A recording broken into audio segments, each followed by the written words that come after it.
Buenas tardes a todos y a todas. Estamos arrancando un nuevo ciclo de charlas al que titulamos Capitalismo, Técnica y Metafísica.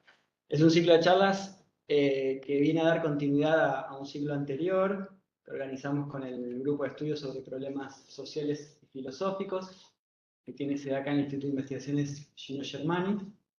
El ciclo anterior se llamaba Diseño de la Vida, Filosofía y Neoliberalismo, y el ciclo que comienza este año viene a dar cuenta un poco de una continuidad y de ciertas derivas que surgieron de las conversaciones que hemos tenido con diferentes investigadores e investigadoras a lo largo de los últimos 2 años. Tenemos la suerte enorme de poder abrir este ciclo 2023 con Miguel Enastayac, que está de visita en Argentina, y aprovechamos su paso fugaz por Buenos Aires para conversar un ratito con él. Le decía que esta actividad, digamos, la organiza el grupo de estudios sobre problemas sociales y filosóficos. Nos acompañan acá varios compañeros y compañeras del grupo. Ariel Penisi está en la mesa, que nos acompaña también para conversar con Miguel. La idea es tener una conversación abierta, preguntas. El micrófono también está abierto a las personas que están conectadas a través de Webex. Así que bueno, va a ser bastante informal, como suelen ser estas actividades. Sin más preámbulos, quizás Ariel, si vos querés presentar a Miguel antes de dar la palabra. Bueno, gracias Dani, y me parece que está bueno también que tenga continuidad el ciclo del año pasado y este año abrir con Miguel. Bueno, en realidad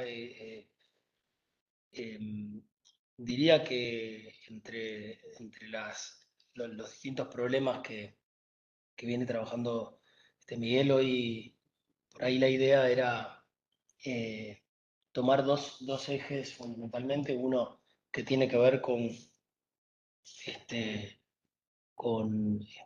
lo que llama los nuevos sujetos del actuar y bueno, y con la problemática de cómo afecta a lo vital la emergencia de las nuevas tecnologías, racionalidad algorítmica, etcétera. Algunas notas estuvieron circulando al respecto.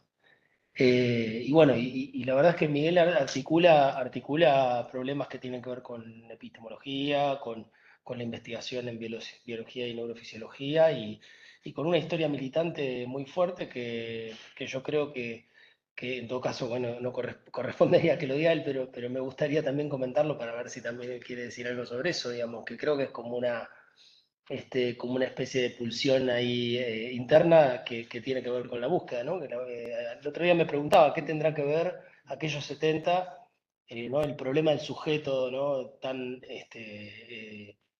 saturado, digamos, en aquellos 70 con esta búsqueda de nuevos sujetos del actuar, digamos, ¿no? ¿Cuál es ese movimiento y qué distintos niveles articula, digamos, ¿no? Y en ese sentido me parece que tiene un interés muy particular para este grupo y para quienes están acompañando.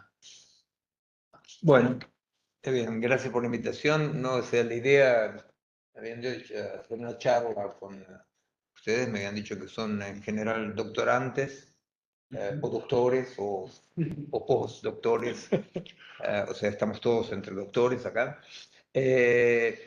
Entonces, digo esto también para abrir el paraguas porque voy a ir rápido en algunas cosas, ¿no? Entonces, como ustedes son los doctorantes o doctores, pongan cara de entender, o sea, mismo se ve un poco rápido. Bueno, hay dos temas que son los dos temas que Ariel acaba de comentar y que, bueno, para decirlo así, bueno, pues claro, por supuesto que tiene una continuación absoluta, una continuidad absoluta con lo que se trataba en la última época del modo de actuar de la modernidad, que es la época revolucionaria clásica, ¿verdad? O sea, por supuesto. O sea, yo participé muy activamente con la gente de mi generación y sobre todo acá en Argentina, en Uruguay, en Chile, en Bolivia, habrán reconocido la definición de la JCR, la Junta de Coordinación Revolucionaria. O sea, por supuesto que participé en lo que fue la última, ¿no? O sea, es muy cómico porque resulta que me pasó en Francia 3 veces que me invitaron en revistas importantes a participar, entre ellas L'État Moderne, y las 3 veces participé en el último número. Con lo cual dije, no soy yo. Pero aparte, en realidad, claro, yo participé de la última gran epopeya, ¿no? De la gran epopeya revolucionaria que llega al fin, ¿verdad? O sea, llega al fin de un paradigma, de un modo de actuar, de un modo de pensar, y que es efectivamente el modo de actuar y de querer modificar el mundo propio de la modernidad occidental colonial, diríamos ahora, ¿no? En la época pocos decían eso, era Kush que decía eso, pero lo decía con bronca, ¿no?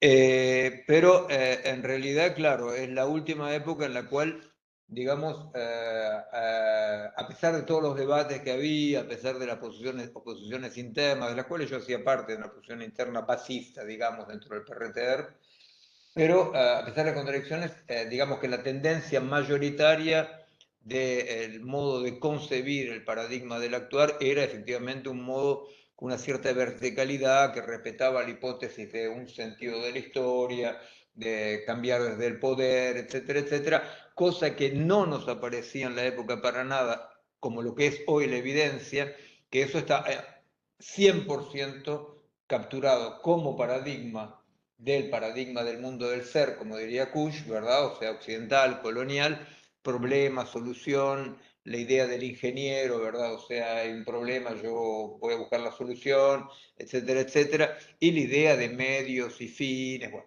todo eso. Lo único que no quedaba capturado dentro del mundo colonial y que nunca queda capturado dentro del mundo colonial es el deseo de libertad, ¿verdad? Porque como dirían, no hay que tirar el bebé con el agua del baño, ¿verdad? Entonces es cierto que, claro, hay algo ahí que participa del fin de una época y que entonces se muestra como, bueno, va a caer la Unión Soviética, que no era para nosotros nuestro modelo para nada, China no conocíamos, pero bueno, la revolución en Nicaragua no da a luz exactamente lo que queríamos, ¿verdad? O sea que es medio como el fin de algo.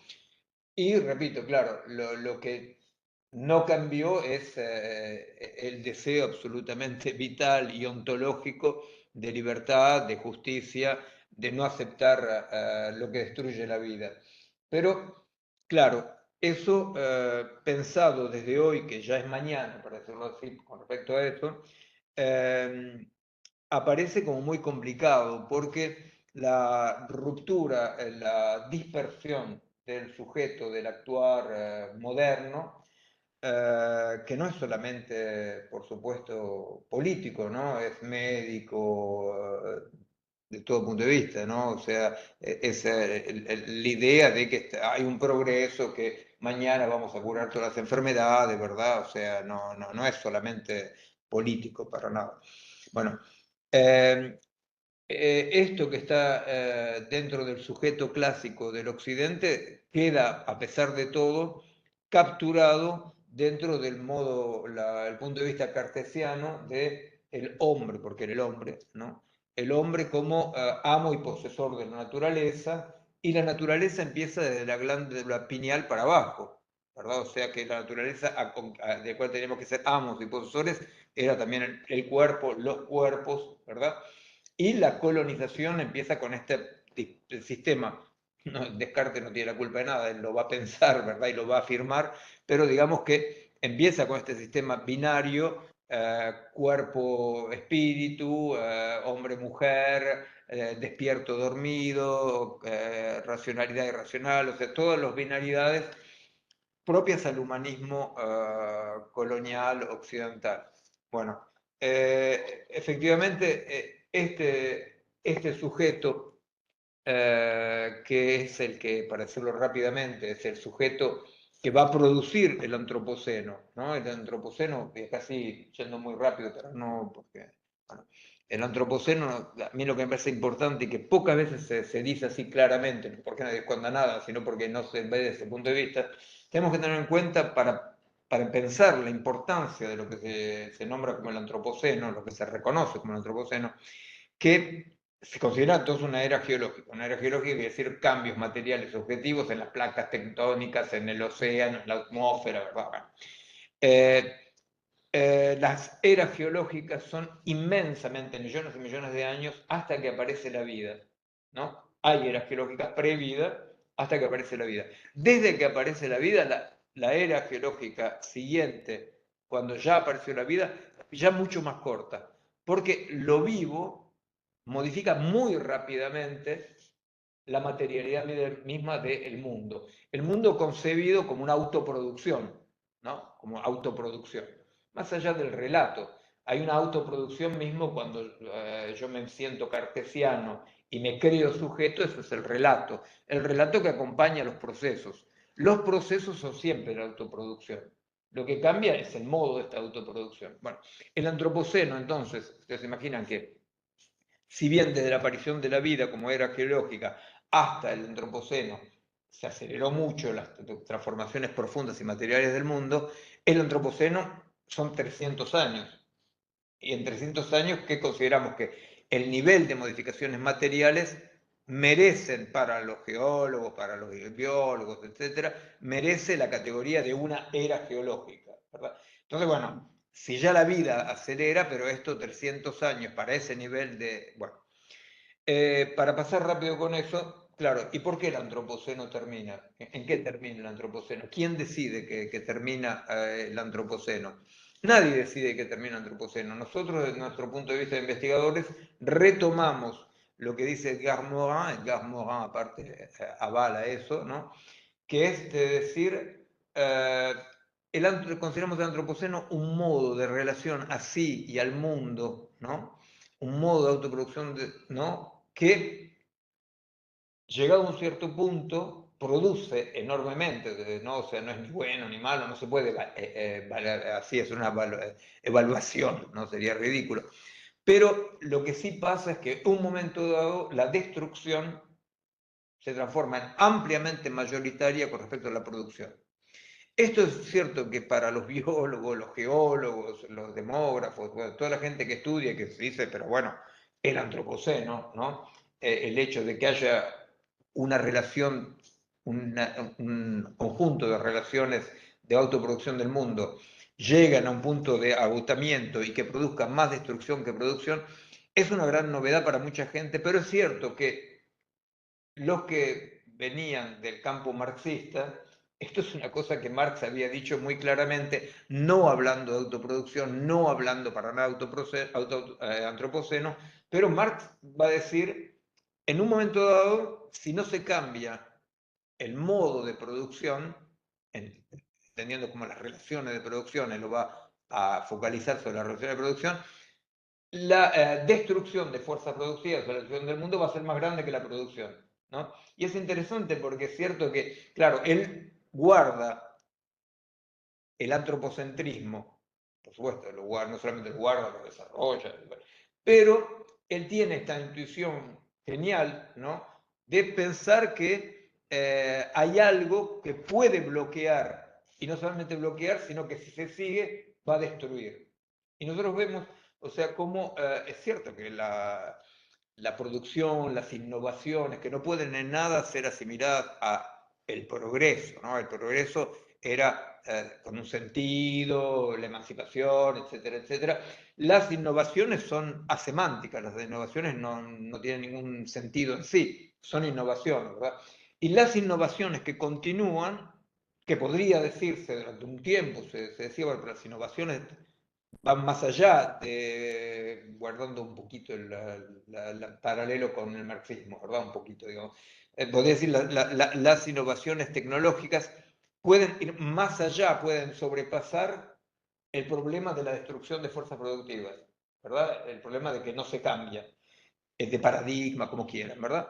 Y no es cierto, no es cierto. Ahora sabemos que no, que en realidad cuando dicen el asunto este de la durabilidad, se dice en español, ¿no? La durabilidad, etcétera, que son todas mentiras, ¿verdad? O sea que si yo digo viva los autos eléctricos para que no tener contaminación, el desastre ecológico para una batería de auto, ¿verdad? O cuando dicen vamos a leer sobre las pantallas para no tener que usar, todo eso son mentiras, ¿verdad? O sea que en realidad empíricamente comprobamos que no, que realmente hemos llegado a un punto de parate y de inversión donde la destrucción es mayor que la producción. Bueno, entonces con respecto a eso, para ir rápido con este punto, que es uno de las dos vías que quería abordar esta velada, ¿no? En realidad, claro, cuando llega a este punto de destrucción, todo lo que acompañaba al paradigma, el humanismo, el universalismo, ¿verdad? El sentido de la historia, o sea, todo lo que va con ello, ¿no? O sea, y bueno, es puesto en causa, porque ese conjunto aparece como un modo de autoproducción del mundo, entre otros, si nosotros vemos emerger desde hace algunas décadas, estos son procesos bastante rápidos en realidad, eh, lo que era como subdesarrollado como lo diferente, ¿verdad? Que es la base del movimiento descolonial a la vez. O sea, no somos subdesarrollados, somos otro, somos el otro. Y este otro que Kush presenta como el estar siendo, ¿verdad? O sea, lo que no cayó en la idea de un sentido, de que el ser es falta de ser, y que hace un poco que el occidente aparece en una especie de caricatura un poco triste, de que la vida en occidente es como una sala de espera, ¿no? O sea, siempre esperando que llegue el momento, ¿no? Y bueno, o sea, un poco como nunca llega, el momento no llega nunca, por supuesto, ¿no? Pero es la caricatura, aparte cotidiana, ¿no? O sea, vos vas a un asilo de personas de viejos y tenés uno que está medio ya con la pata en el cajón, pero te dice, yo tengo proyectos, ah, qué bien, no tiene proyectos, decir, bueno, pobre, no, o sea, por lo menos que se emancipe de los proyectos que pueda estar siendo un poquito, porque nadie puede estar siendo, ¿no? O sea, yo trabajé mucho tiempo en pedopsiquiatría, no en psiquiatría del niño y del adolescente, y es cierto que en el mundo occidental a los chicos no se los deja vivir, porque cuando uno ve un chico, si juega con el lapicito, va a ser dibujante. Si juega con el cochecito, va a ser mecánico, ¿no? O sea que no lo podés ver estando siendo, ¿verdad? Estando siendo, ¿no? Bueno, ese estar siendo que efectivamente crea toda la pirámide colonial del humanismo, ¿no? Porque en Occidente el humanismo es como querer a su mamá, pero visto del mundo colonial, el humanismo es Fray Bartolomé de las Casas. Los indios son humanos, pero con una humanidad incompleta. Entonces te completan la humanidad, ¿no? Te completan la humanidad a golpes, o genocidios, como venga, te completan la humanidad. Bueno, esa incompletud que Berke, ¿no? El estudioso de Aristóteles, dice la incompletud del mundo es el nacimiento del hombre, el hombre en el sentido de Foucault, ¿verdad? O sea, la incompletud del mundo. Y de repente, en la crisis esta, que Edgar Morin va a decir, la complejidad es un encuentro, no una teoría, ¿encuentro con qué? Encuentro con esa pared que no permite más una serie de cosas, ¿no? En ese encuentro, los incompletos pasan a no ser incompletos, pasan a ser otros y en general muy enojados con lo central, ¿no? O sea, eso es cómico porque es cierto que acá en la Argentina, ¿no? Yo participé en algo que era un poco, iba en ese sentido, que era la experiencia antipsiquiátrica. Ustedes saben que David Cooper vivió acá en la Argentina un tiempo, y la antipsiquiatría tenía un lado, en este sentido, muy emancipador con respecto al humanismo, a la completud, a curarse, porque la antipsiquiatría decía, la cuestión es cómo vivís con tu locura, y los que están mal son los normales, ¿no? Que están esperando, en cambio el otro, bueno, el loco, ¿no? Era una especie de cosa muy, muy emancipadora, ¿no? Para decir que no es que de repente descubrimos la pólvora o el agua caliente, ¿no? O sea, había tendencias, pero minoritarias y eclipsadas, bueno. El fin de esto, el fin de la centralidad del sujeto humano, pone en cuestión el antropocentrismo. ¿verdad? Entonces yo voy a decir rápidamente un poco la cuestión del antropocentrismo para pasar al otro punto, cuestión después de empezar a charlar, ¿verdad? La cuestión del antropocentrismo nosotros podemos verla como las tres soluciones o cuatro reacciones frente a este momento donde la destrucción inevitable, o sea, eso no soy yo que lo dice, ¿no? O sea, ustedes ven, por ejemplo, cuando se reúnen los grandes del mundo en Davos, ¿no? Que se reúnen todos los, en Suiza, ¿no? En Davos, que se reúnen todos los poderosos y qué sé yo, y dicen, vamos derecho hacia el muro, ¿no? O sea, nos estamos haciendo bolsa. Pero no se puede parar, claro, porque un sistema no se suicida. Pero ellos constatan que, o sea, que la cuestión de la destrucción mayoritaria no es para nada una opinión marginal, o sea, es una constatación. Bueno. Entonces, en realidad, frente a esto van a aparecer como diferentes reacciones, ¿no? Yo voy rápido porque lo que me interesa es la última, llegar a la última y hablar de eso, ¿no? Que es lo que nos permite enganchar con la cuestión de la tecnología. Las reacciones son, la primera es esa que es una mentira total, la que nombraba antes, la de la durabilidad, lo sostenible, ¿no? Lo sostenible va a guardar en el corazón del sistema un antropocentrismo total y dice, claro, ¿qué van a descubrir? Lo que descubre, lo que destapa la complejidad es que entre el punto A y el punto B, ¿no? Yo quiero ir del punto A al punto B, entre el punto A y el punto B había un montón de vectores, ¿no? Había un montón de vectores. El pensamiento del ingeniero, problema-solución, es qué hago con los vectores para llegar al punto B, ¿se entiende? Guardando el antropocentrismo y el pensamiento de la acción, ¿no? La acción viril, conquistadora, qué sé yo. La durabilidad, lo sostenible, dice, ojo, porque para ir del punto A al punto B, si seguimos rompiendo todo lo que hay en el medio, nos va a ir mal.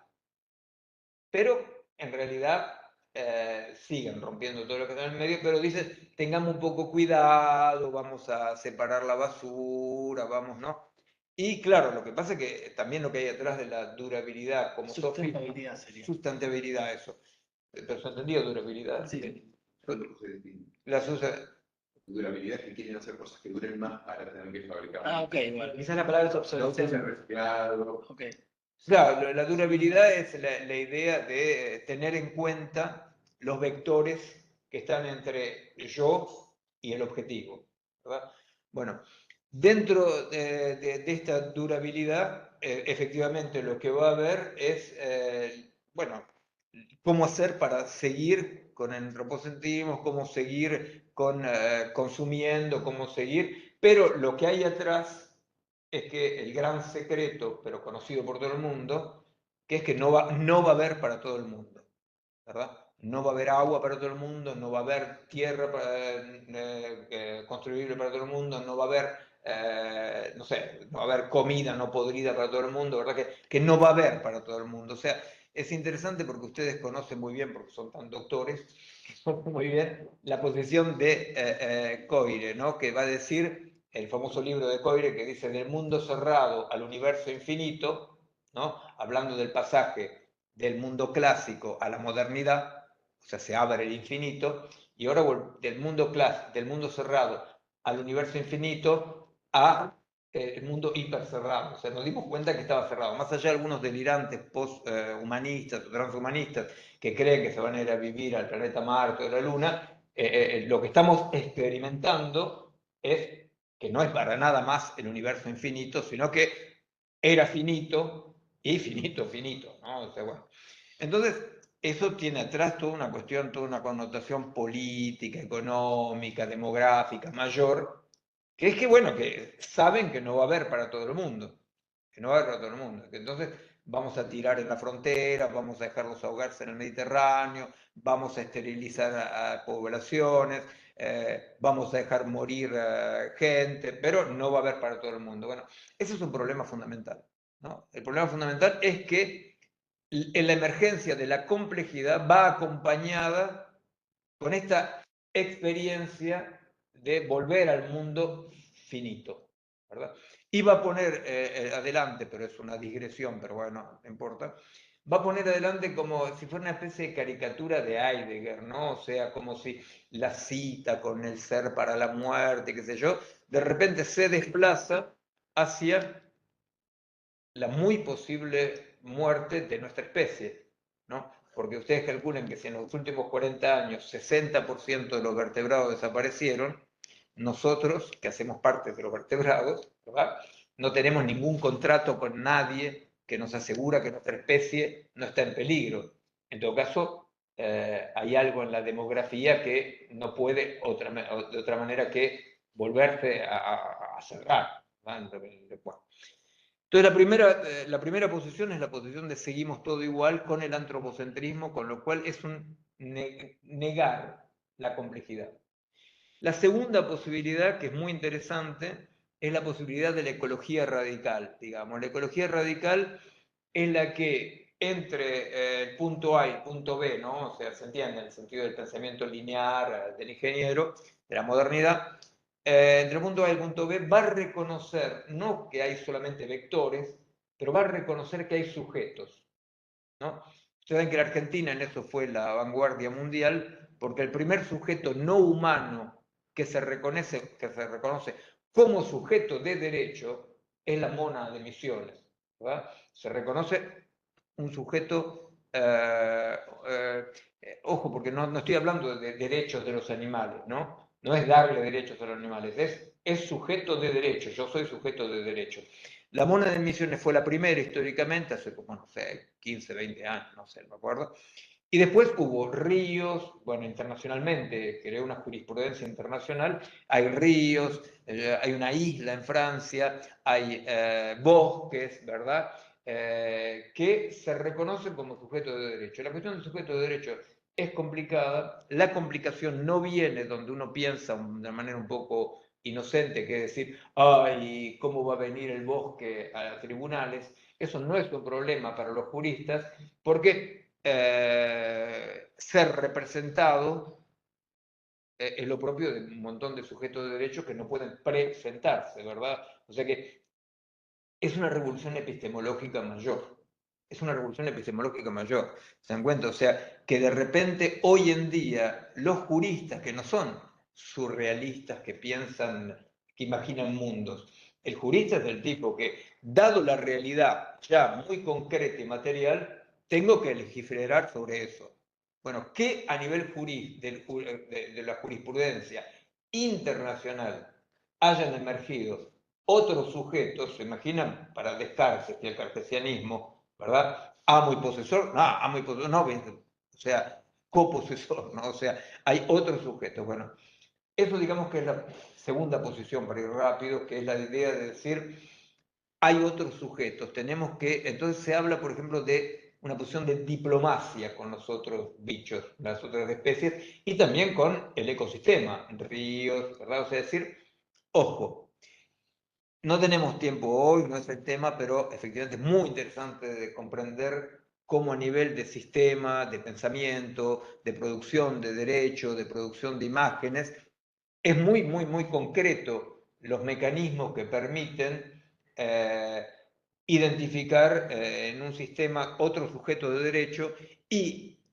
sacar el monopolio del pensamiento al hombre. O sea, el hombre participa, el ser humano, la especie humana, participa de la producción de pensamiento, es elemento necesario, pero no suficiente, necesario porque es a través del cerebro humano que la evolución crea la interfase entre lo simbólico, ¿verdad?, y la vida, ¿verdad? Pero el pensamiento no aparece más estructuralmente como lo propio del humano. Esa es la segunda posición, que es muy interesante, es hoy en día la más avanzada, pero está la tercera posición, que es la que poco vista, pero que a mí me parece que es fundamental a comprender, porque que sea dicho así o que no sea dicho así es central dentro del espíritu del pensamiento descolonial, ¿verdad? Que es la idea de decir no hay sujetos de derecho. ¿Entiendes? ¿Por qué? Porque, para decir como decía Kush, el indio, es decir, el indio, ¿verdad? Como decía Kush, no dice la montaña es un sujeto de derecho el cóndor es un sujeto de derecho? Porque él no se experimenta como un sujeto unificado de derecho. ¿Se entiende? No se experimenta como un sujeto unificado de derecho. Se experimenta como una multiplicidad articulada y agenciada con otras multiplicidades. Por eso, para decir las otras ontologías, como se dice desde el punto de vista antropológico, ¿verdad? El animismo, el totemismo, el analogismo, no se basa en sujetos, ¿entiende?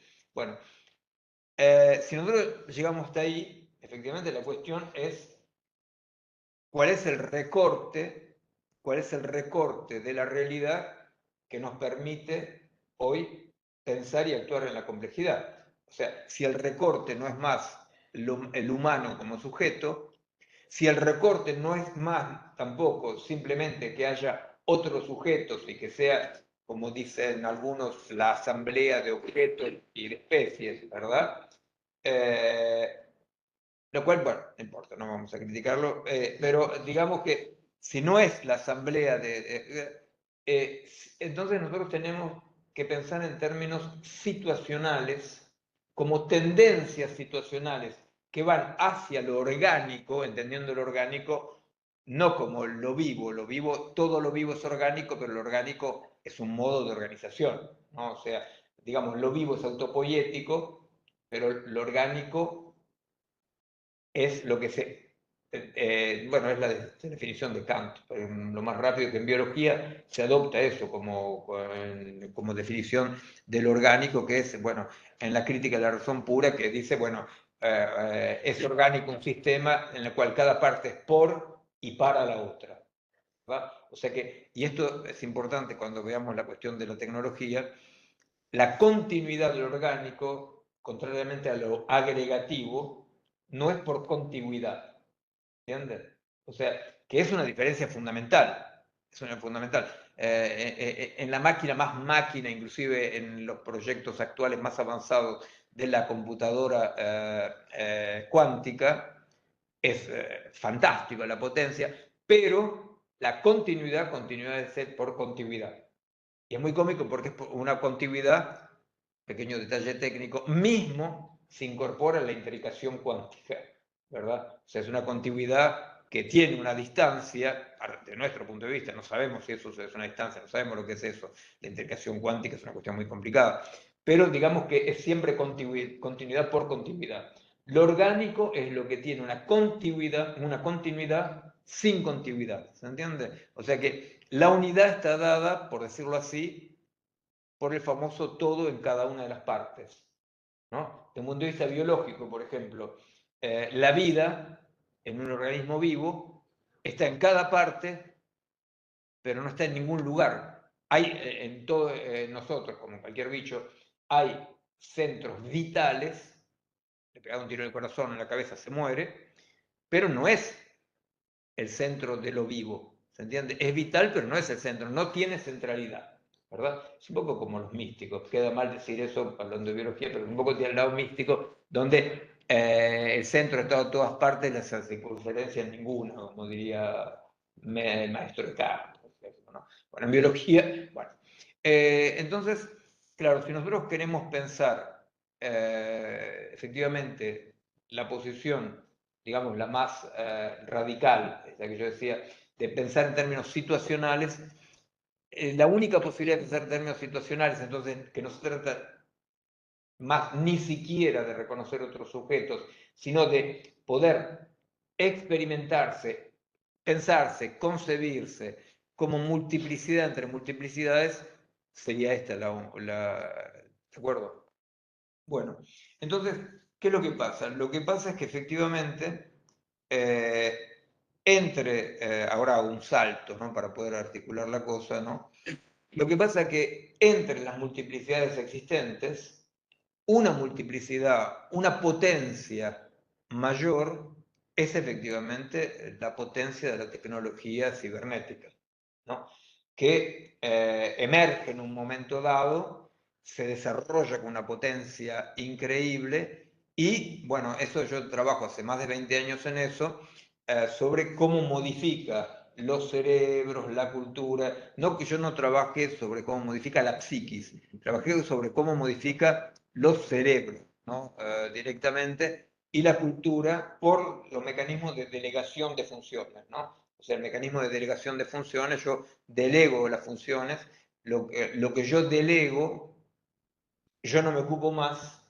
La delegación de funciones es un mecanismo de la evolución de las especies, pero con un mecanismo paralelo, articulado, de reciclaje de la zona liberada. ¿Entiendes? Pero el reciclaje es larguísimo. Son siglos o milenios para que haya reciclaje. ¿Entiendes? Lo que pasa con la tecnología digital cibernética es que la delegación es masiva, pero no hay absolutamente ni la sombra del principio de una regulación de reciclaje de las zonas liberadas de la función. ¿Entiendes? Bueno, entonces, ¿qué pasa? ¿Por qué hablar de repente si decimos dentro de lo situacional, por qué hablar de la colonización algorítmica?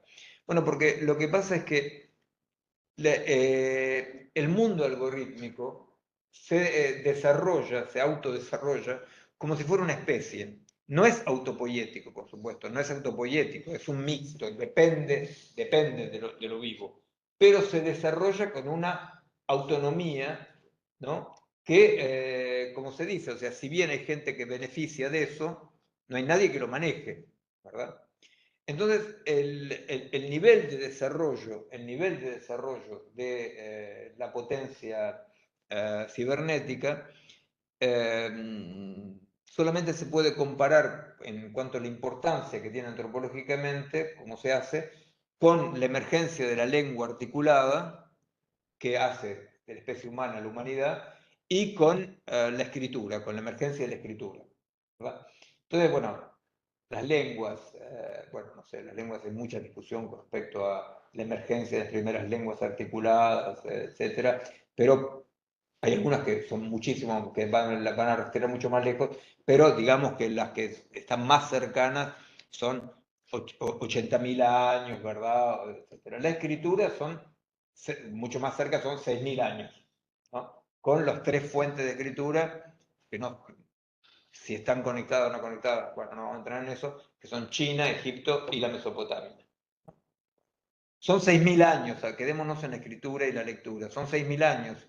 6.000 años y un mundo con todavía muchas poblaciones no alfabetizadas y con en las ciudades 60-70% de semi-analfabetos, porque no utilizan y lo pierden, ¿verdad? La revolución digital es 100% del planeta, ¿no? Y ni siquiera tiene los mecanismos de regulación de territorialización propios a la lengua y a la escritura, que son dialectos, lenguas diferentes, microlenguas, ¿verdad? O sea, como cuando se hablan los enamorados o se le habla a los chicos, ¿verdad? Con palabras un poco chuchuchú, inventando lenguajes. ¿Por qué? Porque es una manera de territorializar la lengua, ¿verdad? O sea, yo trato de que la lengua no me posea, de poseer la lengua. Entonces, yo cuando hablo dentro de un lenguaje enamorado, voy a tratar de inventar palabritas. Con los chicos yo siento, no, lo quiero demasiado como para decirle palabras, ¿verdad? Te voy a hablar, pero con un lenguaje que yo capturo, ¿verdad? Porque si no, el lenguaje en su autonomía, como una combinatoria semiautónoma, el lenguaje no me va a permitir decir lo que yo siento por esta persona que yo amo, ¿verdad? Bueno, en la revolución cibernética, el lenguaje de base, o sea, el mecanismo de base, la estructura que permite, ¿no? Es una. Y la experiencia del mundo a través de la desterritorialización cibernética hace que hoy en día un chico en La Paz y otro en Zúrich estén los dos con la misma mediación hacia el mundo, ¿verdad? O sea, se están virtualizando, desterritorializando de la misma manera. Entonces nosotros trabajamos dentro de eso, nosotros trabajamos tratando de comprender esas dos cosas que trato de articular de manera un poco a los ponchazos, que es cómo dentro de esta emergencia de la complejidad, que cuestiona no solamente para nosotros el sujeto occidental, sino la idea misma de sujetos, ¿verdad? Para ir hacia ecosistemas articulados, ¿verdad? Con tendencias orgánicas y tendencias agregativas, ¿verdad? Dentro de eso, efectivamente, nosotros decimos, bueno, ¿qué pasa con este vector tan fuerte? ¿Verdad? Piensen en un sistema mecánico de resultantes de fuerzas, ¿no? O sea, vectores y una resultante de fuerzas, ¿no? El humano es un vector que se imaginan orientar la resultante. Pero no orienta nada, la prueba es el desastre que pasa, ¿verdad? Entonces, la resultante siempre es independiente, ¿se entiende? Se ve en un sistema, la ecuación de un paralelogramo de fuerzas, ¿no? Bueno, la resultante siempre es independiente. La resultante es lo que podríamos llamar la tendencia de autoconstrucción de un mundo. Pero la importancia de los vectores cambia. La lengua es un vector muy fuerte, por ejemplo, que no llega a ser nada llega a ser la resultante, pero bueno, la lengua, la escritura es un vector muy fuerte, por supuesto. La tecnología digital es un vector tan fuerte que efectivamente no domina la resultante, nada domina la resultante, pero influencia mucho en la resultante. ¿Entienden? Entonces, claro, nosotros trabajamos en torno a eso. Entonces, para pasar un poco a charlar, ¿no? Entre nosotros, digamos que, ¿qué es lo que está pasando últimamente? Acá sí, voy un poco a los ponchazos, pero después para volver en lo que les interese, ¿no? Aparte, Florencia trabaja en inteligencia artificial y clínica, entonces quería también, viste, ver un poco qué te parecían estas cosas. En realidad, ¿qué pasó ahora? Hay una especie de actualidad muy tonta, ¿no? Muy tonta en el sentido de la actualidad, ¿no? Es nuevo porque acaba de aparecer, ¿no? Ah, es nuevo. Es que hace un mes y medio, 2 meses máximo, ¿no? Chat GPT, ¿no? Entonces, claro, es muy cómico porque nosotros, yo inclusive escribí en un libro que salió hace varios años, que cómo podíamos interpretar el hecho de que la máquina AlphaGo le había ganado al coreano. Habíamos trabajado hace mucho para comprender qué significaba, pero ya 20 años, más de 20 años, cuando la máquina IBM, el programa IBM le ganó a Sakharov. Nosotros trabajamos mucho para tratar de ver, por ejemplo, cuál es la influencia de la utilización de las máquinas digitales en el cotidiano con respecto al cerebro. Y a todo el mundo le importaba un pito. Todo el mundo le importaba un pito. Yo, claro, cuando vos haces libros, bueno, no son libros de divulgación, pero había por ahí programas de radio, bueno, o sea que la gente, llegaba un poco a la gente, y efectivamente no pasaba nada.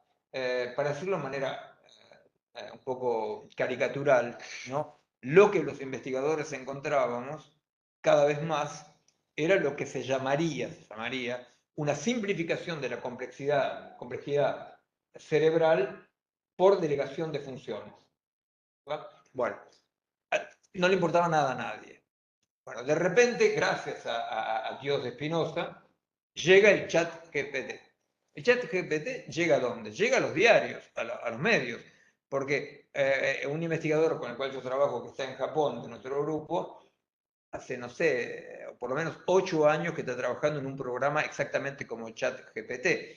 Y en medicina, hace mucho más que estamos preocupadísimos con el diagnóstico hecho por Big Data, lo cual también es eso, ¿verdad? O sea, de repente hay correlaciones, hay una cantidad infinita de data y ¡boom!, te sale el diagnóstico. Pero bueno, algo pasó, ¿no? De manera sociológica, uno se deja a pensar la influencia que tuvo la pandemia también en el narcisismo humano, capaz, no sé, capaz, bueno.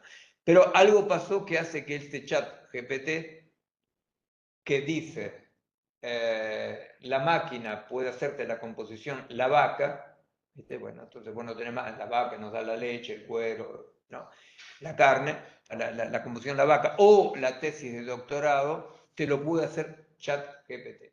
Y entonces ahí todo el mundo se pone a temblar y, como se dice, se le cayó la ficha. Y se le cayó la ficha y dice, pero ¿y qué es lo que no hace entonces la máquina? Que hace todo, ¿no? Y la gente dice, ¡ah! Ha pasado algo, ¿no? Y andás a ver qué le pasó a estos yanquis que dicen tenemos que parar 6 meses. Es absolutamente ridículo, ¿para 6 meses de hacer qué? ¿No? Parar 6 meses.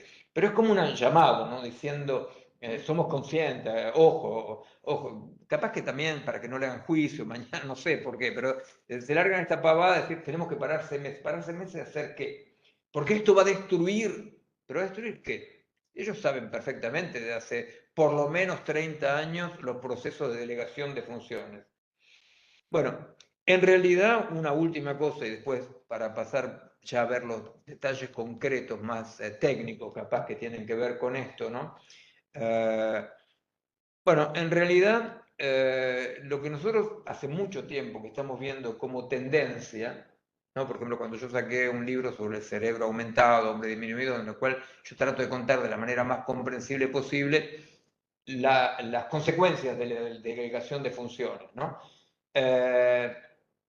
Cuando saqué ese libro yo pensé que los biólogos, no siempre cuento eso porque pensé que los biólogos, los investigadores de otros me iban a dar con un caño diciendo, pero no tuviste en cuenta variables, qué sé yo, porque lo que yo mostraba era una serie de experiencias donde por no reciclaje de zonas y delegación de funciones había atrofias, ¿verdad?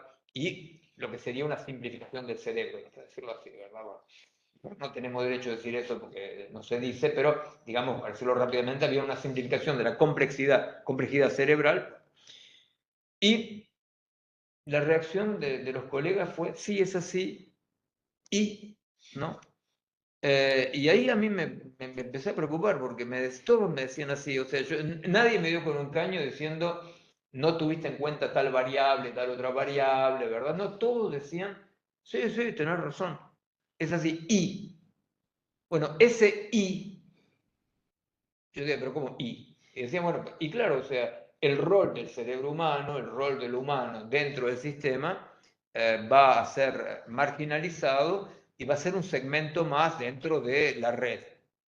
Bueno, eso tiene que ver también con lo que Angelique Del Rey, por ejemplo, trabaja en un libro que salió acá también, que es la pedagogía de competencias, ¿no? Cómo se va llegando al punto que quiero decir, ¿no? La pedagogía de competencias que de repente llega la pedagogía esta de competencias que tiene un nacimiento de izquierda y rápidamente el neoliberalismo lo recupera, ¿verdad?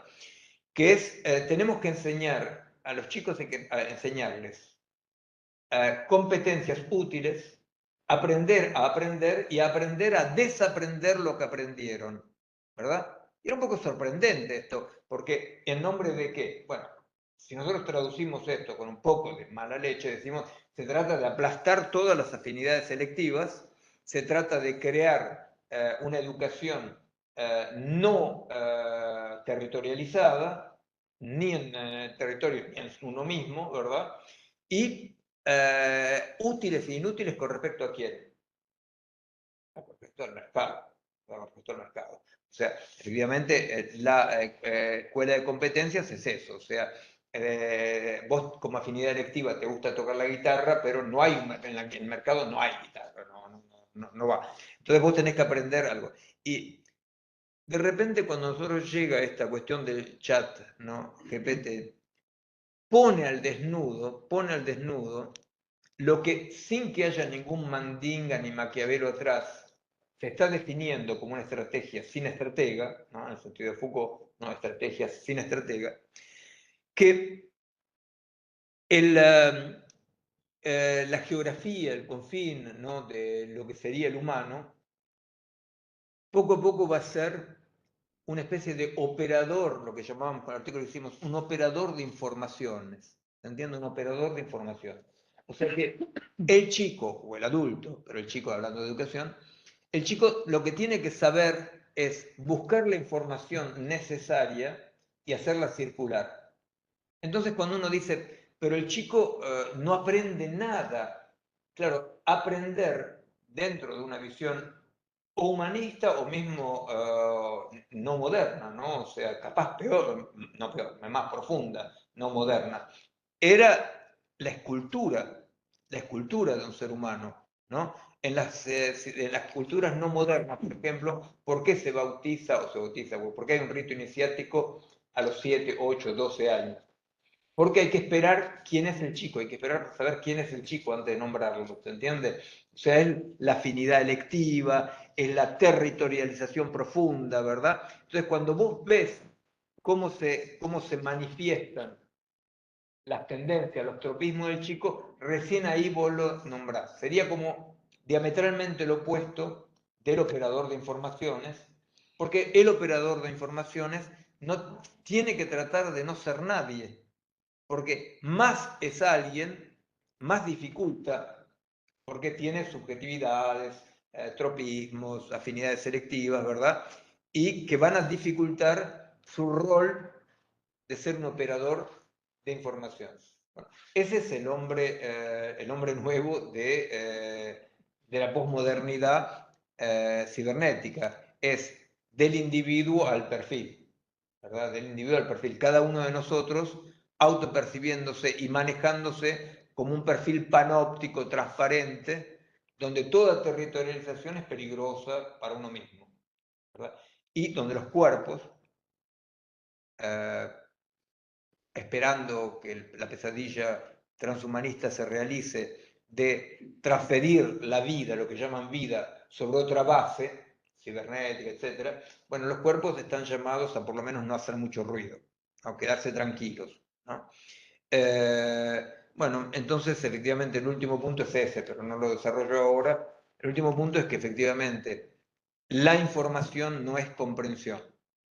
La comprensión es siempre un fenómeno corporal, situado, territorializado, que permite comprender algo, ¿verdad? Que tengamos la información disponible, simbólica o no, pero la comprensión, efectivamente, por eso hemos trabajado mucho con respecto al sentido común, ¿verdad? O sea, la comprensión como fenómeno profundo corporal de cuerpos situados que permiten comprender algo que tiene que ver con mi relación con el medio, ¿verdad? Entonces, claro, efectivamente, el mundo de la información es un mundo cada vez más incomprensible, ¿no? Cada vez más incomprensible y que nos dificulta muchísimo el actuar, porque la paradoja, cuando nosotros trabajamos en neurofisiología de la percepción, la cuestión de la información y la comprensión, nosotros nos damos cuenta que efectivamente más hay información, menos se actúa, ¿verdad? Porque la información satura los niveles de comprensión, ¿entiendes? Y son los niveles de comprensión, son la condición para el actuar. Bueno, eso no sé, así presentado un poco en general para presentar la problemática y en qué estamos trabajando. Bueno, abrimos un espacio de preguntas, de comentarios. Quizás estaría bueno hacer circular la palabra y que no sean tanto preguntas dirigidas, así como, Sí, sí, claro. sino más bien lo abrimos. Entre tantas cosas que te quisiera preguntar, de esta charla interesantísima, que efectivamente dijiste voy rápido y cumpliste. Fuiste rápido, hay muchos temas planteados. Me quedo con algo que surgía al comienzo de la conversación, que estaba directamente ligado a tu experiencia militante, a tu experiencia política en la década del 70. Me parece que tuvo mucho sentido empezar por ahí. Ahí se planteó como un núcleo que vos lo presentaste, o por lo menos yo lo entendí así, como aparentemente irreductible, que es el deseo de la libertad, Claro. el deseo profundo por la libertad. Entonces, intentando seguirte en velocidad y en comprensión, la pregunta que dejo planteada para vos y para la mesa y para la gente que está siguiendo por el WebEx, es, digamos, cómo se traduce en condiciones actuales donde el horizonte de la autodestrucción está confirmado empíricamente, digamos, cómo se traduce en esta subjetividad contemporánea algo de ese orden, de ese deseo irreductible. Digamos, ¿dónde encontrarlo? ¿Cómo territorializarlo? Claro. La cuestión, la autoproducción del mundo, para mí es muy importante comprender eso, porque para evitar el reflejo tonto que es ser lúcido con respecto a la situación pasada, ¿verdad?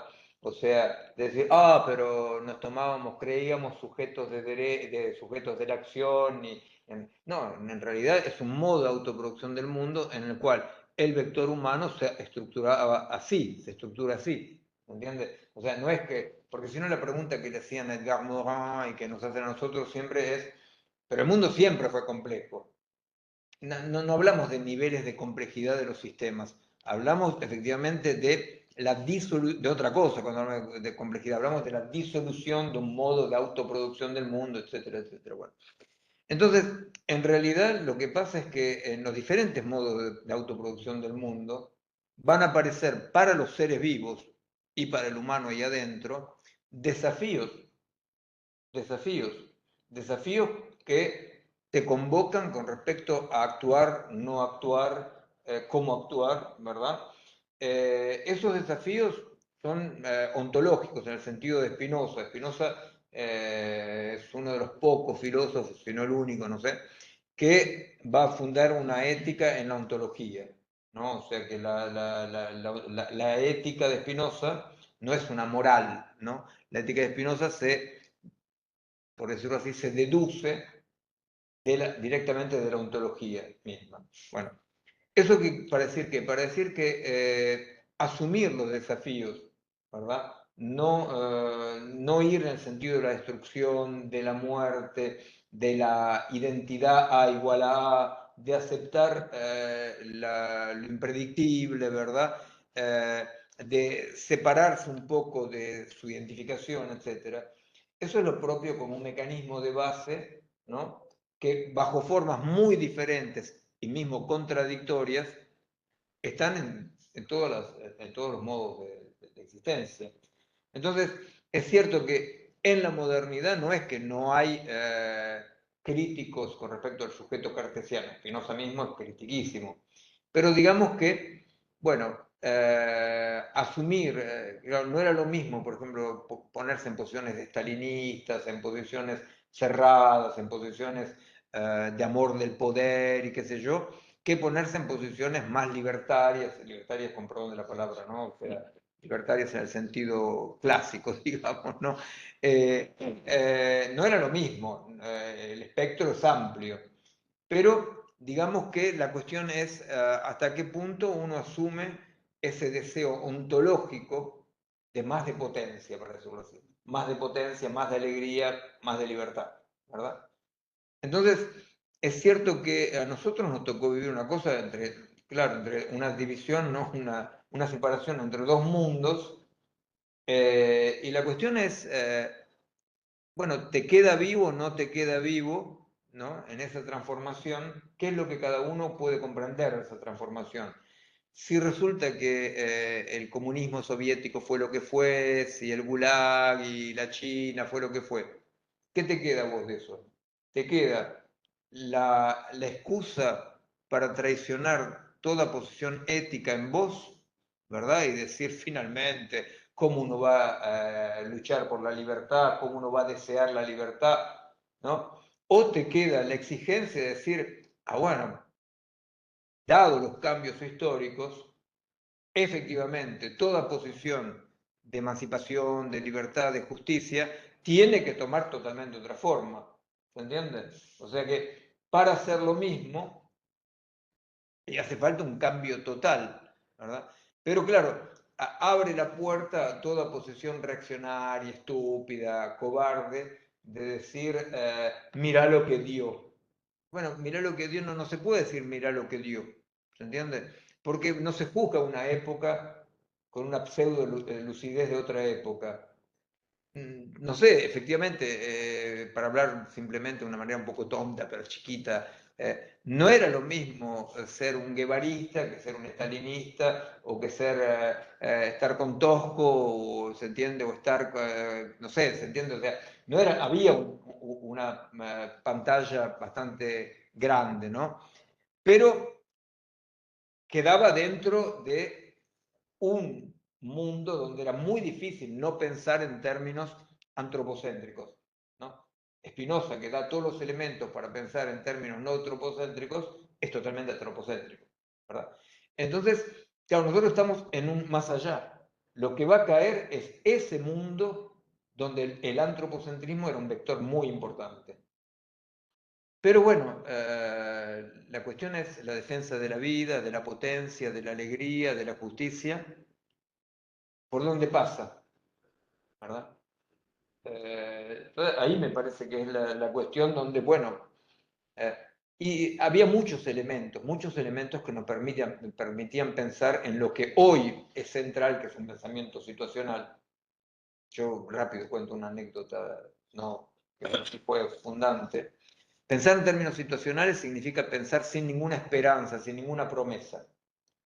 Pensar en términos situacionales significa pensar el todo en la parte, ¿no? Eso es totalmente espinosista, ¿verdad? O sea, pensar el todo en la parte en el sentido de decir, bueno, yo no puedo actuar, ni juzgar, ni pensar la situación en términos que no pertenecen a la situación, ¿no? Es eso.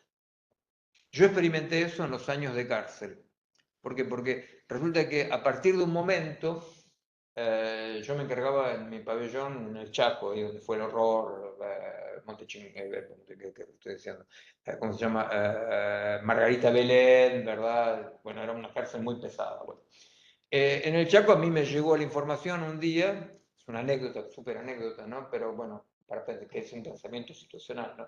Me llega a mí la información, porque yo me ocupaba de las comunicaciones, que nos llegaba más o menos por vía, más o menos, de que se acababa toda posibilidad de fuga. Ah, mierda. Eso quería decir que afuera estaban tan hechos bosta los compañeros que, mismo si nos podíamos fugar, no había ninguna estructura y que, bueno. Entonces de repente yo vi pasar, ¿no?, del universo infinito al mundo cerrado, ¿verdad? O sea, de repente yo me vi, y estaban matando gente, qué sé yo me vi de repente diciendo, el sentido no puede ser el que nos dábamos. La tarea principal de todo preso político, combatiente político, es fugarse. Y entonces, ¿cuál es la tarea principal? Entonces de repente apareció ahí una experiencia, no sé si se entiende porque parece como anécdotas del abuelo, pero es una experiencia concreta, ¿verdad? Que es concretamente decir, y bueno, pero entonces si lo que ordena mi situación no está más afuera, ¿qué es lo que puede ordenar mi situación? Y emergió, por lo menos en 2 o 3 pabellones, no sé por el resto, emergió una práctica situacional total. Los objetivos eran intra-cárcel. Que la gente no se vuelva loca, que la gente siga ayudándose, que la gente, ¿se entiende? Que la gente se siga formando, ¿se entiende? Y fue la vida. O sea, de repente la vida era en la cárcel. Y como era la vida en la cárcel había tendencias, que diríamos hoy, orgánicas y tendencias agregativas o desagregativas, ¿entiendes? Bueno, esa idea es un poco la idea de que el mundo aparezca como infinito, desde un punto de vista moderno, o que aparezca finito, lo que decide es intrasituacionalmente, ¿verdad? Y a mí me parece que eso es una pista fundamental. O sea,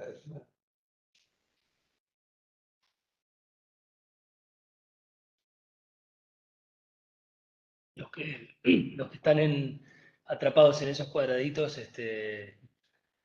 también pueden intervenir.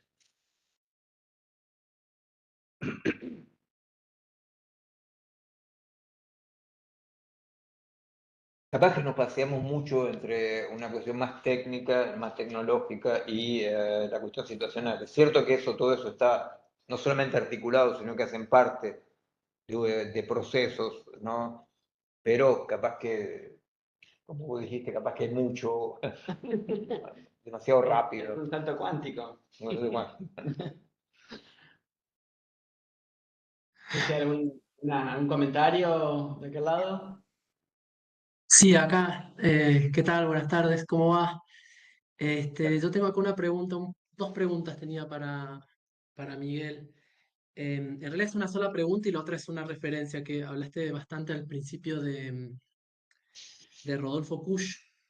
Te referiste a él un par de veces, solo era preguntarte nada, como qué lugar ocupa para vos su planteamiento. Algo, quería escuchar un poco más de qué significaba para vos el planteo de Kusch. Y por otro lado, en relación a la cuestión cibernética, ¿no? A la colonización algorítmica, a esta potencia cibernética, em, me quedo pensando en el concepto de autopoiesis que usás, ¿no? Porque ese concepto está emparentado con la cibernética, tiene que ver con la misma historia de la cibernética o sus distintos momentos, ¿no? Entonces ahí ya hay toda una manera de comprender la vida que tiene que ver con el desarrollo de la cibernética. Es una pregunta. Y, y en relación con eso, em, digamos, ¿qué ven ustedes que se puede hacer con esto, digamos, con esta potencia cibernética que tiene una potencia parecida a la de la lengua, a la de la escritura, como decís vos? Entonces, esto no se puede pensar en términos luditas, en no usarlo, ¿no? O sea, ahora lo estamos usando, lo usamos todos los días. Entonces, ¿ves formas de territorialización usando esta potencia cibernética? ¿Ves maneras de deformar esa o de conquistar? No sé si la palabra es conquistar, pero digamos, poder retrasar la delegación o armar zonas de recuperación. En fin, tenía ganas de escucharte algo en eso, un poco en el sentido de Dani, digamos, ese deseo de libertad, cómo se encarna hoy en esta situación, que es una situación que está atravesada de punta a punta, al parecer, por la cibernética, incluso en ese concepto de autopoiesis. Esas serían como las dos cosas que me descargó tu charla, entre muchas otras. Muchas gracias. Bueno, te digo, con respecto a Kush, la anécdota es así, o sea, hacía mucho tiempo que a través de mi compañera Angelique del Rey, viste, con Rulli, no sé si ven quién es Rulli, ¿no? Que es un militante de los años 70 que trajo la ecología un poco acá, etcétera. Bueno, habían hablado de Kush y yo no había dado bola, no para nada.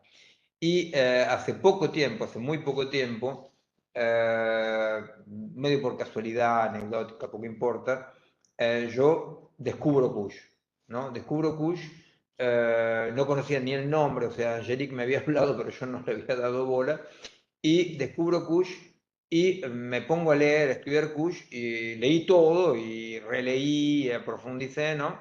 Y en realidad lo que yo encontré es que nosotros hace más de 30 años, ¿no?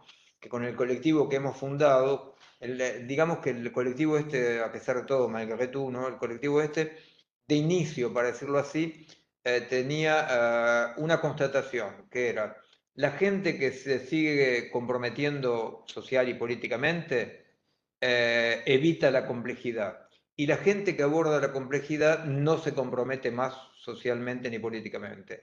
Y el desafío del colectivo era decir cómo nosotros podemos articular complejidad y compromiso social y político, ¿verdad? Ese fue el...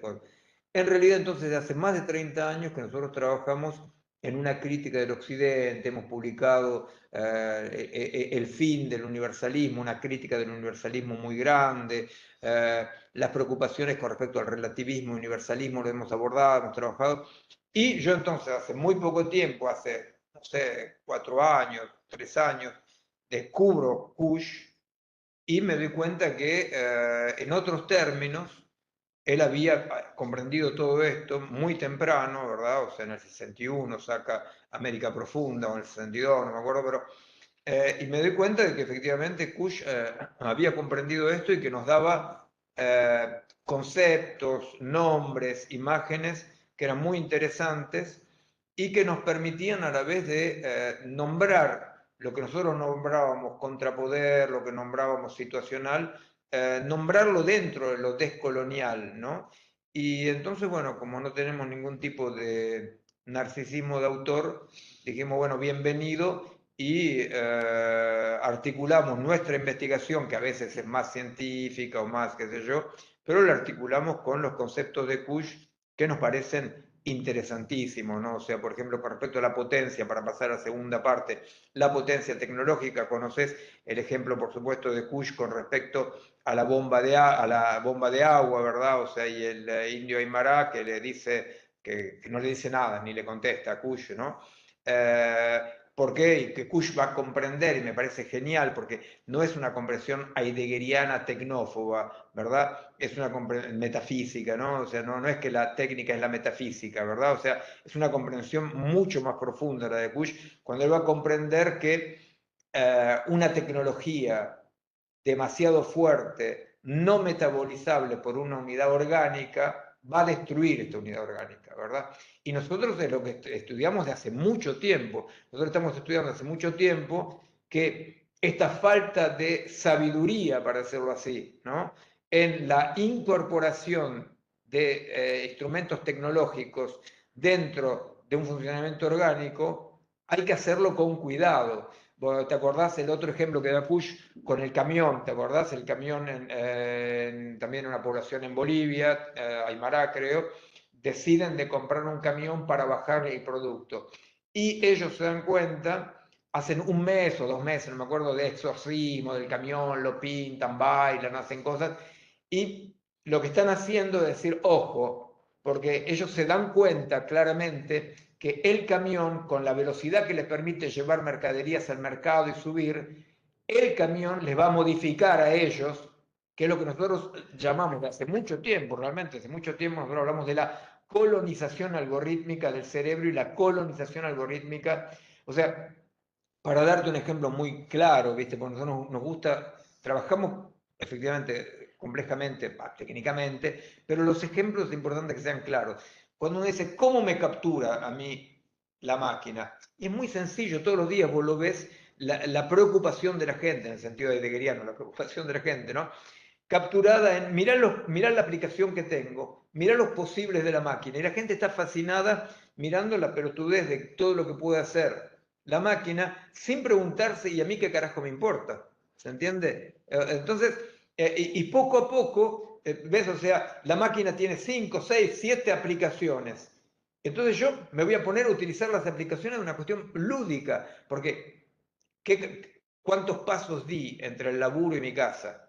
¿Y cuántos pasos dieron la gente que hicieron el mismo coso? O si yo puedo silbar y la máquina me dice cuál es el nombre de la canción. Son todos unos posibles muy lúdicos, y es así como la máquina, bueno, ese es un ejemplo, digamos, banal, pero verdadero, ¿eh?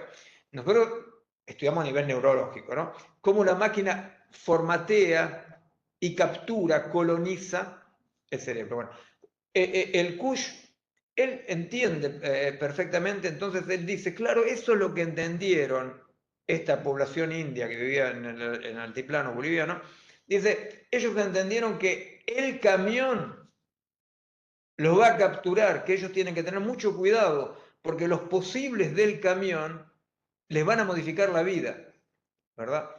Me parece genial. Entonces nosotros, bueno, trabajamos en eso de hace años, lo nombrábamos de otra manera, pero bueno, no, para nada, ¿viste? O sea, no se trata de narcisismo de autor. La comprensión de Kush, que te digo, de mi punto de vista, es superior a la comprensión de Heidegger con respecto a la tecnología y a la técnica como metafísica, ¿verdad? Es superior porque él entiende el mecanismo sin tenerle asco ni miedo, sino que lo comprende. Bueno, y con respecto a la segunda parte de esto, ¿no? Es lo que empecé a decirte. ¿Cómo podemos hacer como esta población india de Bolivia con el camión? Y no sabemos, ¿se entiende? No sabemos cómo hacer, porque la lengua se territorializa, por eso yo explicaba las lenguas, los lenguajes, los dialectos conflictuales, ¿verdad? Pero lo algorítmico corresponde a una base de funcionamiento, una sola. No tiene ningún nivel de territorialización. No tiene ningún nivel de territorialización. Entonces, bueno, Leo, bueno, hay artistas acá, por ejemplo, en América Latina, Argentina, que tratan de apropiarse de la máquina para hacer lo suyo. Son pruebas de territorialización. Lo que nosotros sí vemos desde un punto de vista neurológico es que, claro, una persona que está estructurada, que piensa, que tiene un cierto nivel de autonomía, puede hibridarse con la máquina.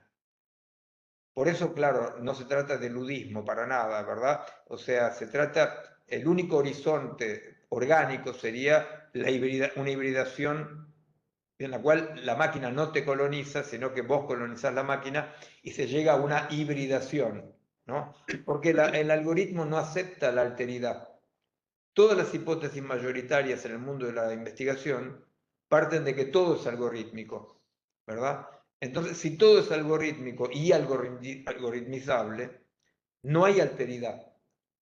Por eso no hay hibridación. En la biología, por ejemplo, hoy en día, la gente que trabaja en biología de síntesis o que trabaja con la vida artificial, el axioma central es que entre la vida artificial y la vida biológica hay una continuidad de naturaleza y una diferencia cuantitativa. O sea que la alteridad está aplastada, o no es reconocida. Por eso yo trabajé mucho tratando de producir un modelo de organicidad que hable de la singularidad de lo vivo. En ese sentido, lo autopoético, yo trabajé con Varela en París, en la Salpêtrière, ¿no? En ese sentido, hay una fascinación al principio del desarrollo del algoritmo, a la cual yo participé, la verdad, que era poner una inteligencia artificial robótica interactuando con un perro, por ejemplo, ¿qué pasa, no? ¿Qué pasa, no? O sea, ¿cuál es la diferencia? Y estábamos más bien, te hablo de la época del auge de la teoría de la emergencia, por ejemplo, ¿verdad? Emergen cualidades, emergen competencias, bueno. Había una tal fascinación que, claro, dentro de la teoría de las cualidades emergentes, no hay ni siquiera una preocupación por la singularidad de lo vivo. Pero en realidad lo autopoético, ahí está Francisco Varela, ahí en lo autopoético él hace un forzaje, de mi punto de vista, y el forzaje lo hace en un punto muy interesante, que es cuando él describe los ítems para describir la vida. Y en esos ítems no pone la reproducción. ¿Entendés? Saca todo, porque en la teoría de la emergencia es como siempre actual, ¿verdad? Es horizontal la emergencia, ¿verdad? A partir de una interacción, la emergencia no tiene en cuenta la historia, o la historia es horizontal también, se manifiesta como una horizontalidad, ¿verdad? Y ahí cuando Francisco saca de las definiciones de la vida la reproducción, ¿verdad? Y bueno, ahí solamente bajo esta condición, pero que es muy sofística, ¿no? Sofística, en el sentido de sofista, ¿no? Ahí puede asimilar autopoiesis y mundo cibernético. Nosotros retiramos eso, nosotros decimos la autopoiesis es lo propio del mundo de la organicidad, no de lo vivo solamente, de la organicidad, ¿verdad? Como definía antes el organismo. Esa organicidad autopoética es necesaria para que exista la máquina, ¿verdad? La máquina no tiene, o sea, para decirlo así, la invención de Morel, ¿no? De Bioy Casares, no es posible porque no es autopoético. Si fuera autopoético, independientemente de lo vivo, la invención de Morel sería posible, pero la invención de Morel no es posible porque lo cibernético, de una manera o de otra, no está ni orientado ni nada, por supuesto, ¿no? Pero depende de que haya vivo. En ese sentido no es muy complicado entenderlo, es como cuando uno dice la lengua. Nosotros sabemos que la lengua no es un vehículo de comunicación, que la lengua es una combinatoria con autonomía, pero si no hay humanos que la usan, es una lengua muerta, ¿verdad? Entonces la invención de Morel sería una cibernética muerta. ¿Por qué? Porque la lengua necesita, de manera transductiva, necesita en permanencia transductiva, no traductiva justamente, ¿verdad? De manera transductiva necesita en permanencia los estímulos de lo vivo, de lo autopoético en todo caso, ¿no?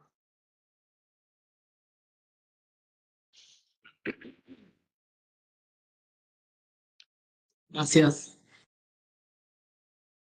Yo notaba que parte de las inquietudes compartidas, de lo que planteó Dani y Emi también, me parece que hay una comunidad de inquietudes que tiene que ver con esta pregunta, bueno, ¿qué se hace con esto, digamos, ¿no? Porque el qué se hace con esto en realidad presupone ya una complejidad enorme, porque qué se hace quiere decir quién hace, y ese quién es justamente lo que al mismo tiempo está puesto en duda, está como en crisis, digamos, ¿no? Y en ese sentido, bueno, me parece que justamente para poder pensar el actuar es necesario. Y por otro lado pensaba la dicotomía del funcionar y existir, que tiene un poco una finalidad, me parece casi como de barricada, ¿no? Me suena un poco, pero que es muy importante decir por otro lado que funcionar o existir no es la buena existencia lo que está en juego, sino simplemente la existencia en tanto y en cuanto entraña un grado de complejidad y de conflictualidad Y de negatividad. y de negatividad, ¿no? Entonces pensaba dentro de la negación del existir está la negación de la negatividad y del conflicto. El aplastamiento, claro. Sí, sí, por supuesto, porque claro, de repente, si nosotros pensamos que sería una actitud o un actuar, para decirlo así rapidito, ¿no? Que respete la situación, ¿verdad? Y está muy cerca de lo que las sabidurías orientales llaman el no actuar. Porque, ¿qué es lo que hacen los indios estos del cual habla Kush con el camión? Ellos tratan de no actuar, ¿verdad? Tratan de no actuar. Ellos tratan de incorporar el camión a un mecanismo que ellos inmediatamente identifican como multiplicidades articuladas y dicen, este vector es demasiado fuerte, va a actuar demasiado. ¿Cómo podemos hacer para que este vector se integre sin un actuar? ¿Verdad? Pero el actuar es lo que impide la acción, para decirlo así, la acción del conjunto. ¿Se entiende? Cuando ellos no rechazan el camión, cuando ellos domestican el camión, tratan de domesticar el camión, ellos lo que hacen es justamente tratar de que el camión no caiga en la locura occidental del actuar. Ojo, ¿cómo podemos incorporar orgánicamente el camión a un no actuar? Pero el no actuar quiere decir no actuar como si vos fueras un vector humano o un vector técnico, sino multiplicidades entre multiplicidades. ¿Cómo yo puedo hacer para que el camión se incorpore? Para que el camión se incorpore. Entonces, claro, ahí aparecen un montón de otras cuestiones, ¿verdad? Pero ¿qué es el problema actual? Es el problema actual fundamental, o sea, porque en la sostenibilidad o durabilidad, o como quiera decirlo, queda la idea cómo debemos actuar. Pero eso es parte del problema. Es por eso que en política, más allá de qué quieren decir los que hablan de pospolítica, no sé, ni siquiera sé mucho qué quieren decir. Pero es cierto que hay algo que no tiene que caer en la política. ¿Cómo conocíamos la política? Porque la política tiene que ver con el paradigma pasado, ¿verdad? Pero entonces, no quiere decir no hacer nada, pero no quiere decir para nada no hacer nada. Pero ¿cómo hacer sin reconstruir el sujeto que actúa? ¿Verdad? Porque todo lo que actúa como un vector demasiado fuerte en el sustrato impide la acción, bloquea la acción, llamando acción el autodesarrollo de la situación hacia el lado de la vida, hacia el lado orgánico, ¿se entiende? O sea que llamaríamos acción, llamarlo de una manera, ¿verdad? Al desarrollo de la potencia, en el sentido espinosista, de la felicidad, de la potencia, de la alegría, perdón, de la alegría, de la potencia, de los posibles. Llamaríamos acción a eso que corresponde a un devenir y una tendencia de un conjunto, y que eso bajo condición que no haya vectores demasiado fuertes. Eso en biología se ve todos los días, o sea, cuando una especie se transforma en un vector demasiado potente, en un momento dado impide la acción del conjunto hasta tal punto que se termina destruyendo. Es por eso que las pandemias y epidemias tienen un punto culmine, pero ese punto culmine tiene que ver con una fuerza del vector en cuestión demasiado fuerte. Y entonces cuando el conjunto al cual este vector pertenece no puede más desarrollar su acción, mismo este vector desaparece, ¿se entiende? O sea, esa es la ideal. El tema que es un tema importante es tratar de comprender cómo esta desconexión entre pensamiento y sujeto de pensamiento. Eso no vamos a desarrollarlo ahora, pero es importante comprender que... Más están diciendo, nosotros estudiamos mucho en Italia, en Breitenberg, no sé si lo conocen, que es un italiano, que él estudia toda la inteligencia artificial. Italiano sin apellido italiano. Porque tiene acá. Y él es un neurólogo italiano que nosotros estudiamos mucho, porque él estudia justamente haciendo un experimento, es un experimento que se llama Veicoli pensanti o vehículos que piensan, ¿no? Y hace este experimento tomando como ejemplo esta cuestión de los animales y hace estos experimentos que llama máquinas simples. Entonces a través de motores y sensores prueba como usando ciertos circuitos, haciendo lo más simple, más complejo, la máquina, estos robots muy simples, organismos muy simples, tendencialmente, como los animales hacen como para adaptarse, tienen ciertas conductas. Y él interpreta esas conductas a través de 4 emociones básicas como la agresividad, el miedo, el amor, y no me acuerdo la alegría, no me acuerdo cuál. Pero nosotros lo estudiamos porque, claro, dice, es como imposible no dar, el ser humano tendencialmente tiene que dar un significado. Entonces, el que no sabe todo este circuito y lo usa como un juego, y se piensa que el robot tiene un alma. Porque, claro, si yo estos elementos de este circuito, este motor con ciertos sensores, si yo hago un motor asocio cierto tipo de sensor, el robot va a ir hacia la luz. Entonces interpreta eso que el robot, ay, el robotito está buscando la luz, qué hermoso, le gusta la luz. No, hay algo que nosotros lo producimos, no sé cómo decir, de pasar del sujeto pensante al sujeto pensado, ¿no? O el objeto pensado, que en realidad la máquina, aún, aunque creamos hoy que tiene una autonomía, en realidad es siempre producida. Y en base a eso, nosotros tendencialmente le interpretamos, le damos una emoción. Entonces, hace todo este juego con que cierto sensor la lleva hacia la luz, cierto sensor hace que escape de la luz, entonces interpreta el miedo, ¿verdad? Entonces, ay, el robot no le gusta la luz, pues escape. Y hace todo un experimento con personas a través de este circuito simple de conexión entre motores y sensores. Y hace un paradigma con la mente humana. Entonces, el punto no es, digamos, desde el autor, si la tecnología sirve a la pregunta, ¿qué hacemos con esto? ¿Es útil? ¿No es útil? No es el qué, sino el cómo, ¿no? Porque casualmente en un mundo donde todo lo que dijo Miguel cuesta siempre más poner el cuerpo, el robot llega como un asistente, la tecnología es como pone el cuerpo al lugar del nuestro, ¿no? Es ahí, o sea, acá esta pantalla pone el cuerpo para los que acá no pueden estar, pero están, es un cuerpo virtual. Entonces, es un sujeto que viene produciendo de una manera diferente. Y aún cuando creemos que no es pensante, porque decimos, no es que el robotito le encanta la luz, simplemente es que tiene un sensor que lo lleva hacia la luz o hace que escape de la luz, en realidad es de algún modo un objeto pensado, que es producido de esta manera por el hombre. Y es como un cuerpo, puede ocupar el lugar de poner el cuerpo, que es lo que yo...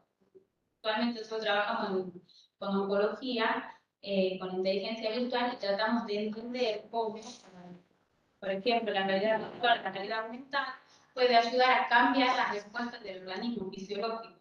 Entonces, un paciente que por ahí no puede ser sometido a cierto tipo de terapia, de funciones, porque no soporta el dolor, a través de lentes o a través de un grupo de realidad creada, disminuye la ansiedad, disminuye el dolor, disminuye, ¿por qué? Porque ese cuerpo que está encarcelado, ese cuerpo que está hospitalizado, puede volverse un cuerpo que habita una realidad diferente. Entonces, esta misma tecnología que a nosotros, con la pandemia mismo, después nos costaba salir. O sea, el mismo instrumento que hacía el cuerpo, que nos daba una libertad, o sea, porque nos permitía ser libres, porque no estábamos encerrados en una casa, estábamos conectados entre nosotros. Entonces era como un intento de libertad. Después se volvió, ¿para qué salgo de mi casa? Se puedo conectar desde acá. Entonces, lo mismo que nos daba libertad, después nos creó que nosotros descuidamos mucha libertad porque aprendimos que estaba más fácil estar en la casa que salir. Lo mismo pasa en la tecnología al servicio de la salud. Para muchos chicos estar encerrado con el videojuego es una manera de privarse de la libertad. Para un paciente oncológico que no tiene ese cuerpo, porque es un cuerpo enfermo, la tecnología viene como un cuerpo soportivo a existir y a darle un posicionamiento en el mundo que es virtual, pero es el cuerpo que en ese momento puede habitar el mundo, porque no es un cuerpo enfermo en ese momento. Entonces me venía, pensaba en esto como la respuesta no es qué hacemos con esto, sino cómo podemos utilizarlo, porque el mismo instrumento puede acercarnos a la libertad, como pedirnos la libertad en base a cómo nos posicionamos y cómo atravesamos este cuerpo, ¿no? Puede ser, a veces real, a veces virtual. Claro, hay muchas cosas en lo que decís, pero te quería comentar dos o tres, ¿no? Perdón, Bueno, simplemente quiero decir que tenemos unos 10 minutitos de acuerdo. para cerrar, les digo, para que lo Sí. tengamos en cuenta. De acuerdo. No, por empezar, claro, es interesante ver cómo lo que va a hacer la entrada dentro del mundo virtual es encapsular el cuerpo. Entonces, claro, lo que vos decís, ves, por ejemplo, cuando vos ves la gente que va por la calle con su móvil, en realidad están encapsulados en el móvil, porque el móvil neurofisiológicamente polariza la atención de una manera que vos estés encapsulado en el móvil. Bueno, entonces, efectivamente, lo que ustedes ven paradojalmente en oncología es que un pobre chico, es oncología pediátrica, no el horror total. Entonces, en oncología pediátrica, bueno, que el pobre chico, que su cuerpo no responde más, el hecho de estar encapsulado le permite la única abertura que puede tener. En cambio, la persona que tiene un cuerpo está encapsulada, ¿te das cuenta? Y va a disminuir su potencia como si fuera un enfermo grave. ¿Entendés? O sea que va a disminuir la potencia. Pero un punto de investigación, pero eso charlaremos, ¿viste? Porque un punto de investigación es el siguiente. A la vez, por empezar, una máquina puede manifestar tendencias. Una máquina con, ¿viste? Con algoritmos profundos, capaces de entender, de aprender, puede manifestar tendencias porque tiene una historia de interacción que va, de acuerdo a su historia de interacción de máquina, va a manifestar tendencias. Y se interpretan esas tendencias como sentimientos. Lo que radicalmente diferencia un sentimiento es lo que cuando se dice, lo que describíamos, que cuando vos te pinchás con una aguja, el dolor que sentís no tiene forma de aguja. ¿Se entiende? El dolor es siempre una autoafectación de un cuerpo, con lo que en la gran, larga duración de la evolución, con la experiencia de ese cuerpo, con la epigenesis, etcétera, etcétera, en el sentido de contexto, va a tomar sentido. ¿Se entiende? En cambio, en la máquina, la aguja va a ser modelizada como aguja. La máquina puede tener la información, la aguja pincha, la aguja porosa, pero es toda información modelizada reproduciendo la aguja y sus consecuencias. En cambio, el cuerpo, que es una cosa que mismo los escépticos de Sextus Empiricus decían ya, la miel no es dulce. ¿Te das cuenta? Entonces, para la máquina, el problema es que la máquina puede conocer molecularmente, puede conocer la sensación que va a producir, pero para la máquina la miel es miel y la aguja es aguja. ¿Entendés? Porque no hay transducción y autoafectación, ¿no?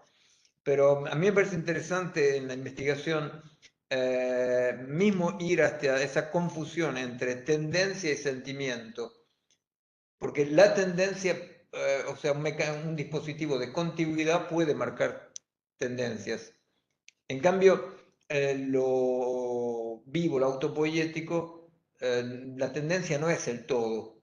La cuestión es esta autoafección que produce el sentimiento, ¿no? O sentido, no sé.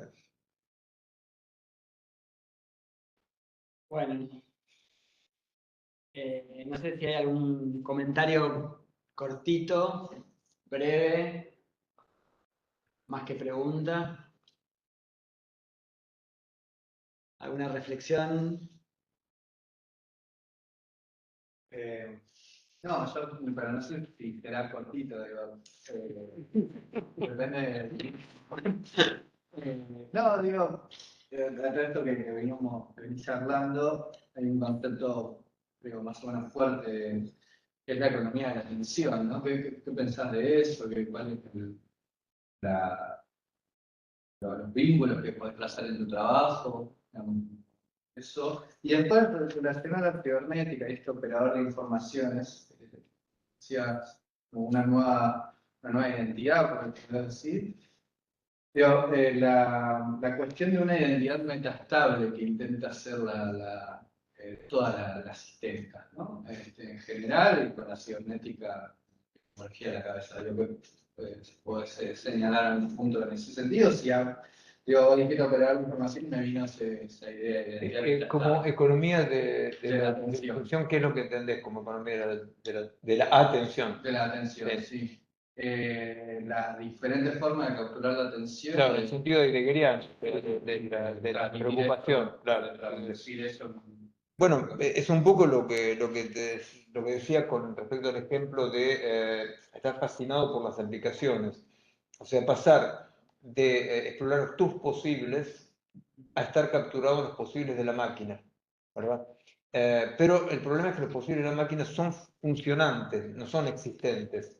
¿Por qué? Porque son transitivos. O sea, toda aplicación de la máquina es para algo, mismo si es para divertirte, es profundamente para divertirte en el sentido pascaliano, ¿no? O sea, es para alejarte de vos, ¿no? Pero, claro, los posibles del vivente, no del vivo, no sé cómo, son no transitivos. O sea, hay un elemento fundamental que es lo vivo no es transitivo, lo vivo es su objetivo en sí. Kant va a darle esa dignidad solamente al humano y va a decir el hombre es un fin en sí.